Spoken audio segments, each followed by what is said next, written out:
అరణ్యకాండము 70వ సర్గము.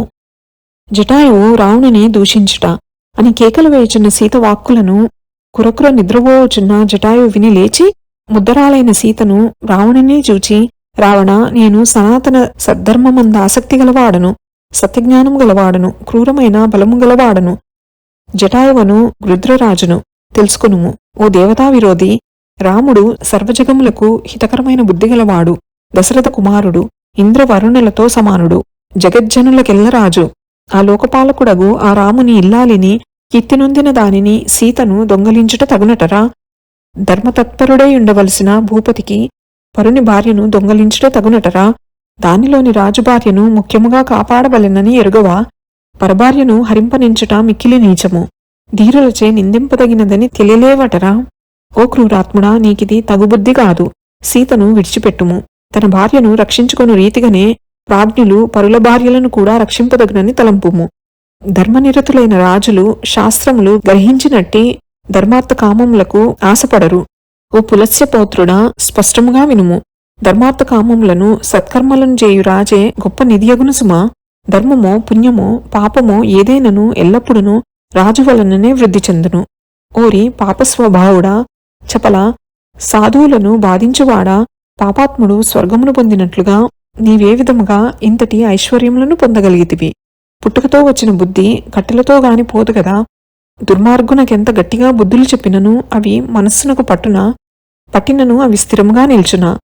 నీ పట్టణమునందు గాని రాజ్యమునందు గాని జానకీపతి విరోధమేమైనా చేసనా? ఇట్లేలా ఉత్తపుణ్యాన కయ్యమునకు కాలు దువ్వుచు గొప్పవాడైన రాముని పట్ల నేరము చేయ తలపెట్టితివి.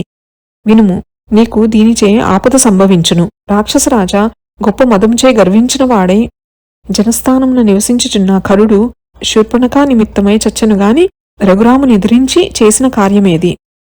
ఓ రావణ, ఈ విధముగా రాముని భార్యను దొంగలించి నీవనుభవించున్నదేమున్నది? వద్దు వద్దు రాక్షసరాజా, సీతాదేవిని బలవంతముగా తీసుకువెళ్ళుట పాపము. నీకిది తగదు. ఆ రామునకు తెలిసినచో నిన్ను చూపుల చేతనే కాల్చివేయును. వజ్రాయుధముచే ఇంద్రుడు వృత్తిని చంపినట్లు నిన్ను చంపివేయును.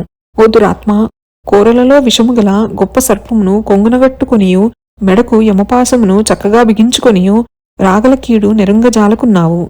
ఓ కుమతి, మోయగలిగినంత భారమునే మోయదలపెట్టవలేను. రోగము కలగనీయక ఏ వస్తువెంత అరుగునో అంతే భుజింపవలేను. ఏ కార్యము చేత లోకముందు కీర్తియు ధర్మమును చెడునో శరీరమునకు బాధ కలుగునో ఆ కార్యమును బుద్ధిమంతుడగువాడు చేయదగునా? ఓ సురవైరి, ఇప్పుడు నా 60,000 ఏండ్ల వయస్సు.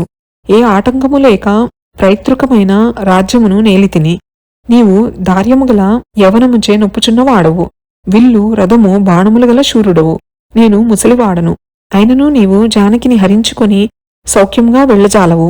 చెప్పుచున్నాను.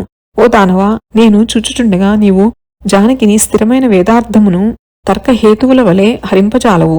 పౌరుషమున్నచో నాతో తలపొరుటకొక్క నిమిషము నిలువుము. మునుపు కరుడు మొదలైన రాక్షసుల వలనే నీవును ఈ నేలయందే దీర్ఘనిద్ర నొందెదవు. ఆ రాముడెన్ని పర్యాయములో రాక్షసులను సంహరించినట్లే నిన్ను కూడా పరిమార్చును.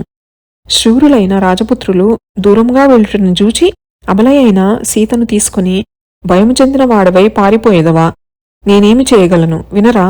నా శరీరమున ప్రాణములుండగా తామరరేకుల వంటి నేత్రములు గలదియు రఘురాముని జీవితేశ్వరియు భూపుత్రియూ అయిన సీతను కొనిపోనీయను. నాకు ప్రాణగండమైనను ఆ మహాత్ముడగు రామునకు దశరథునకు ప్రియము చేసెదను. నా దుర్వారమైన పరాక్రమముతో ప్రకాశించెదను. పోకుమురా పోకుము, నిలుము నిలుము, పంక్తి కంట ఎక్కడికి పోగలవు? నిన్ను తలపడి నా పరాక్రమం కొలది నీకు యుద్ధాతిథ్యమొసగెదను. నీవును వెడలిపోక దానిని స్వీకరింపుము. నా పరాక్రమమును చూడుము. నిన్ను తొడిమ నుండి రాలిన పండువలే రథము నుండి కడువేగముగా భూమి మీద పడద్రోయుదును. అరణ్యకాండము 70వ సర్గము సంపూర్ణము. శ్రీరామచంద్ర ప్రసాద సిద్ధిరస్తు. శ్రీ జగన్మాతార్పణమస్తు. శ్రీ శ్రీ శ్రీ. నమోస్తు రామాయ సలక్ష్మణాయ, నమోస్తు దేవ్యై జనకాత్మజాయై, నమోస్తు వాతాత్మ భువేవరాయ, నమోస్తు వాల్మీక భవాయ తస్మై. శుభం భవతు.